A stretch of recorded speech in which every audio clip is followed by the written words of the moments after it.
America Israel हमले में Iran के सुप्रीम लीडर अयतुल्ला अली खामेनेई की मौत हो गई है। खामेनेई की मौत के बाद ईरान में 40 दिन का सार्वजनिक शोक और 7 दिन का सार्वजनिक अवकाश घोषित किया गया है। ट्रंप ने सोशल मीडिया पर पोस्ट कर लिखा, इतिहास का सबसे क्रूर शख्स मारा गया।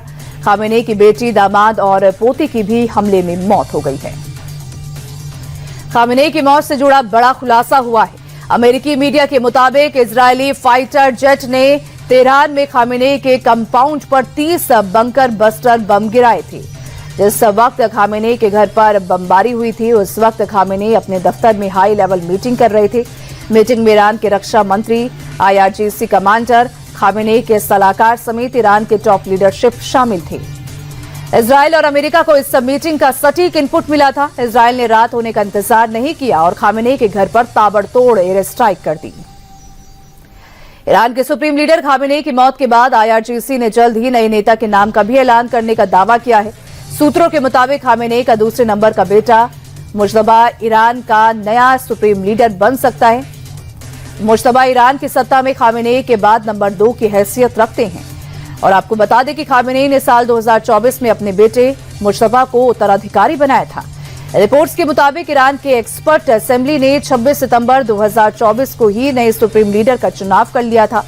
हालांकि इसकी आधिकारिक पुष्टि अभी नहीं हुई थी। IRGC ने नए कमांडर इन चीफ के नाम का ऐलान कर दिया है। ईरान की सेना के कमान अब जनरल वाहिद को सौंपी गई है। उनकी नियुक्ति ऐसे समय में हुई है जब ईरानी सेना में बड़े स्तर पर फेरबदल किया गया है। वहीदी को 31 दिसंबर 2025 को IRGC का उप कमांडर इन चीफ नियुक्त किया गया था।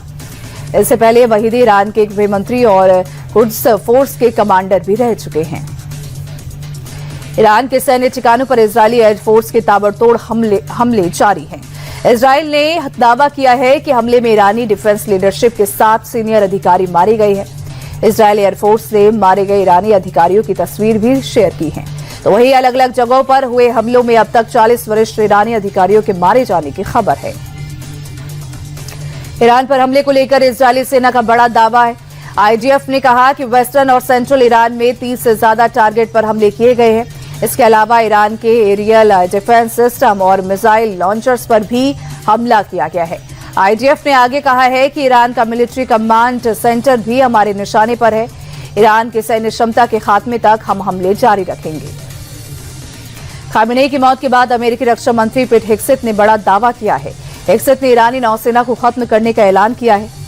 उन्होंने कहा कि ट्रंप के आदेश पर हम ईरानी नेवी को पूरी तरह से तबाह और खत्म कर देंगे। अमेरिकी सैन्य बल ट्रंप के मकसद को पूरा करके रहेगी। वाशिंगटन और अमेरिकियों को निशाना बनाने वाली ईरानी मिसाइलों को हम बर्दाश्त नहीं करेंगे। ईरानी नौसेना को नष्ट कर दिया जाएगा। ईरानी मीडिया के बाद ईरान की सेना IRGC ने भी खामेनेई की मौत की पुष्टि कर दी है। रिवॉल्यूशनरी गार्ड्स ने खामेनेई की मौत पर गहरा दुख जताया। IRGC ने बयान जारी कर कहा कि हमने एक महान नेता को खो दिया है और पूरा देश उनका शोक मना रहा है। चेतावनी देते हुए कहा कि इस हमले का बदला लिया जाएगा। तो वहीं ईरानी मीडिया ने एक और दावा करते हुए कहा कि शनिवार सुबह हमला हुआ और खामेनेई की मौत हो गई। दुबई में ईरान ने फिर से हमला किया है। दुनिया की सबसे ऊंची इमारत बुर्ज खलीफा के पास ईरान ने फिर से बमबारी शुरू कर दी है। जोरदार हमले के बाद आसमान में काले धुएं का गुबार देखने को मिला। इससे पहले देर रात को भी ईरान ने दुबई इंटरनेशनल एयरपोर्ट पर हमला किया था। इसमें 4 लोगों के घायल होने की खबर थी। साथ ही ईरान ने कुवैत में एक बार फिर से बमबारी करना शुरू कर दिया है। कई जगहों पर जोरदार धमाकों की आवाज भी सुनाई दी गई है। इजरायली हमले में ईरानी रक्षा मंत्री अमीर नासिर जादे और रिवॉल्यूशनरी गार्ड्स के कमांडर मोहम्मद पाकपोर की मौत का भी दावा किया है। हालांकि ईरान ने दोनों की मौत को लेकर अब तक कोई बयान जारी नहीं किया है।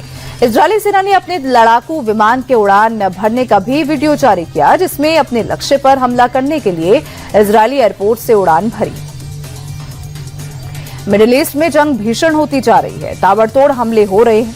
ईरान ने अब फिर से खाड़ी देशों में मिसाइलें दागना शुरू कर दिया है। ईरानी सेना ने इराक में अमेरिकी एयरबेस पर फिर से हमला किया। इरबिल में अमेरिकी एयरबेस पर मिसाइल से हमला किया गया।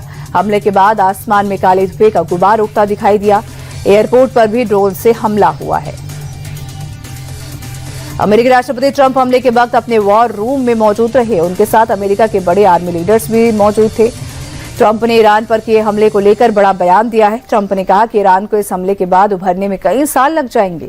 ईरान पर जबरदस्त हमला हुआ है। ट्रंप ने कहा कि हमले ने ईरान को कई साल पीछे धकेल दिया है। ईरान के खिलाफ अमेरिका और इजरायल के सैन्य ऑपरेशन को लेकर ईरान के निर्वासित शाह रेजा पहलवी ने ट्रंप को शुक्रिया कहा है। रेजा पहलवी ने सोशल मीडिया एक्स पर पोस्ट कर कहा कि अब उनकी आजादी का वक्त आ गया है।